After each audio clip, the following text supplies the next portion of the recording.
हमारे गोरी काहे करे जा कबले तू रहबू तुम्हारे गोरी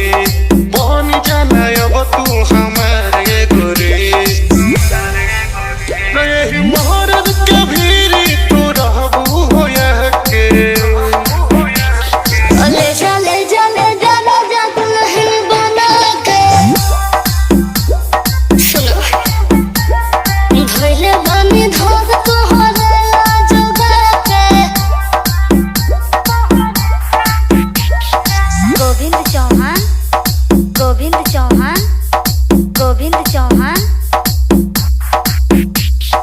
गंगापुर काजी आजमगढ़ गंगापुर काजी आजमगढ़ गंगापुर काजी आजमगढ़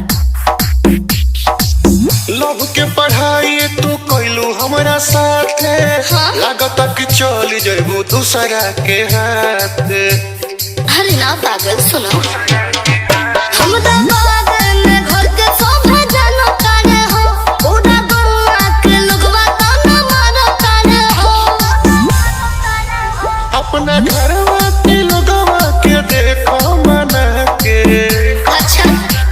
तो ले जा ले जा ले जा ले जा दुल्हन बना के सुन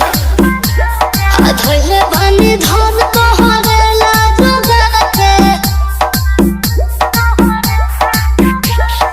गोविंद चौहान गोविंद चौहान गोविंद चौहान गंगापुर काजी आजमगढ़ गंगापुर काजी आजमगढ़ गंगापुर काजी आजमगढ़ आवेलू करे जब हमरा से भेंट हो पापा से बात करके शादी कल सेट हो